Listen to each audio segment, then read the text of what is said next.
السلام علیکم ورحمۃ اللہ وبرکاتہ۔ الحمد للہ الذي هدانا لهذا وما كنا لنهتدي لولا أن هدانا الله اللهم صل على محمد وبارك وسلم اما بعد۔ حضرات محترم، اللہ تعالیٰ کی توفیق سے قصر نماز کے متعلق ہمارا سبق جاری اور ساری۔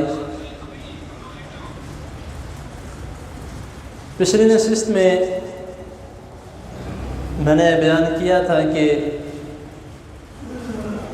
اگر کوئی شخص کسی سفر پر جاتا ہے اور اگر 4 دن سے زیادہ وہ وہاں پر قیام کرے تو وہ نماز پوری پڑھے، اور اگر 4 دن سے کم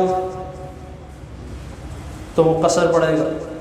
اور ساتھ میں نے جو دلیل دی تھی کہ رسول اللہ صلی اللہ علیہ وسلم امن میں، یعنی کہ ایک تو جنگ کا موقع ہوتا تھا اور ایک امن میں، یعنی کہ کسی بھی قسم کی کوئی فکر، کوئی ڈر، کوئی ٹینشن یا کوئی دشمن کا خطرہ نہ ہو، تو رسول اللہ صلی اللہ علیہ وسلم نے کسی بھی جگہ پر 4 دن اور 3 راتوں سے زیادہ قیام نہیں کیا۔ رسول اللہ صلی اللہ علیہ وسلم جس دن آتے تو تقریباً چوتھے دن صبح کے وقت آپ وہاں سے چلے جاتے۔ تو اس طرح سے اگر دیکھا جائے تو 4 دن اور 3 راتیں بنتی ہیں۔ تو اگر کوئی شخص اس طرح رہتا ہے تو وہ اپنی نماز قصر پڑھے گا۔ اگر وہ ان دنوں سے زیادہ رہتا ہے یا ان راتوں سے زیادہ رہتا ہے تو پھر اپنی نماز پوری پڑھے گا۔ اور پھر کئی لوگ یہ سمجھتے ہیں کہ اگر بعد جماعت نماز پڑھی جائے تب بھی قصر پڑھنی ہے، اور انفرادی طور پہ نماز پڑھی جائے تب بھی قصر پڑھنی ہے۔ یہ طریقہ نہیں ہے۔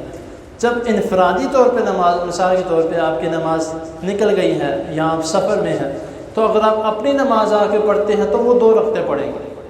لیکن اگر امام صاحب کے پیچھے نماز پڑھتے ہیں تو پھر اس کے لیے جو ہے وہ آپ پوری نماز پڑھیں گے۔ آپ کی بے شک 1 رکعت نکل جائے، 2 رکعت نکل جائے، کئی مرتبہ اس طرح ہوتا ہے۔ ادھر مسجد میں بھی 2-3 لوگوں کو میں نے اصلاح دی اور شکر الحمدللہ ان کی اصلاح بھی کی کہ ظہر کی نماز یا عصر کی نماز وہ پڑھتے ہیں تو پہلی جو 2 رکعتیں ہیں وہ یا تو جان بوجھ کے ضائع کر دیتے ہیں، یا اگر نکل جائے تو دوسری 2 رکعت پڑھ کے سلام پھیر دیتے ہیں، باقی 2 رکعتیں نہیں پڑھتے۔ کہتے ہیں ہم مسافر ہیں، ہماری نماز قصر ہے۔ لیکن جب امام صاحب کے پیچھے ہوں تو وہ شرط ختم ہو جاتی ہے۔ شرط اس طریقے سے ختم ہو جاتی ہے کہ امام صاحب جو ہیں وہ نماز پڑھا رہے ہیں تو ان کی اقتداء جو ہے وہ لازمی ہے۔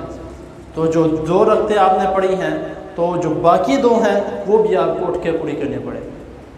تو یہ جو طریقہ کار جو ہمیں اکثر بہت سے لوگ ایسے ہیں جن کو نہیں پتہ ہوتا، تو کوشش کریں کہ نہ پتہ ہونے سے بہتر یہ ہے کہ جا کے کسی عالم سے، یا فون موجود ہے، ہر چیز، ہر سہولت موجود ہے، فون کر کے کسی سے لازمی طور پہ پوچھ لیا کرے کہ ہم سفر میں ہیں تو سفر میں نماز کس طرح پڑھنی ہے۔